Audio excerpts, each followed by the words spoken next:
This is where I see more mistakes made.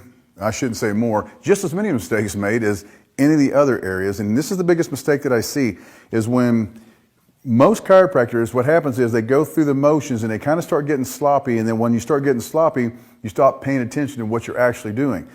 I want you guys to, again, get your spine and pay attention to the facet angles of the thoracic spine. The facet angles go inferior to superior. They don't go P to A. But most people, when they adjust, they get up on top and they push straight down. Well, when you do that, all you're doing is jamming the facets. So I want you to pay attention to your spine and what it is you're actually contacting. When you make an adjustment, let's say you're going to adjust T5, the fifth thoracic on the right, you're not going P to A. You're going to go slightly P to A to get the joint play out, but then you're going to go inferior to superior through the facet. And what's also really important is your hand placement. So if I'm going to adjust T5 on his right, what I'm going to do is I'm going to use my left hand. My superior hand is going to come inferior to superior, and my pisiform is coming over the transverse process of the fifth thoracic. Now here's what's important about this. Another thing that I get is lots of phone calls when chiropractors want to know what they did wrong because they feel like they're breaking ribs. The only way you can break a rib is if you're over the rib.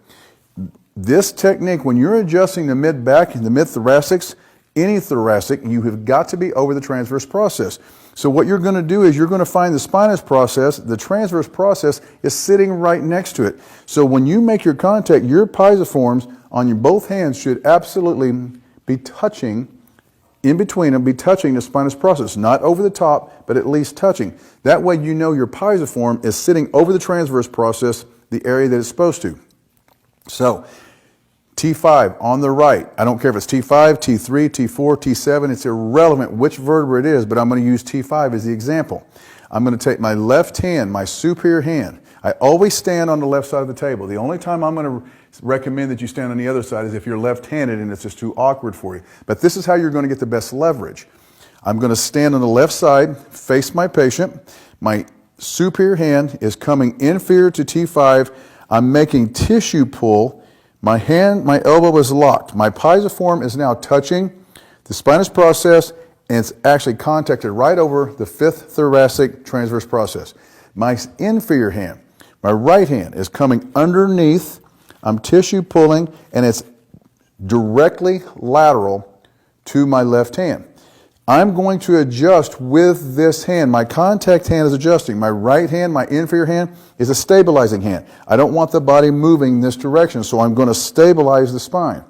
As I come down to my transverse process, all the tissues pull is out. I'm on my toes. My line of drive is slightly posterior to inferior, posterior to anterior, inferior, superior, through the facet. On my toes, elbows are locked, and it's a slight body drop. There. It's a slight body drop. I'm going to drive the force through the facet line. I get lots of calls that doctors start getting busier, and they start getting busier. Their elbows start hurting, their shoulders start hurting, their back start hurting. It's because they're getting in there and they're doing this. You do not want to toggle the mid-back. You do not want to drop your shoulders and your elbows. You want all of this locked. You want to come in, lock. Your line of drive is through the facet. On my toes, my midsection is over my contact. You can't be out here and adjust. You're going to hurt yourself, and it's not going to move. I don't care how little or how big the patient is. If you are over the facet and you drive your weight into the facet angle, it's going to move easily. It's very gentle. It just falls right through.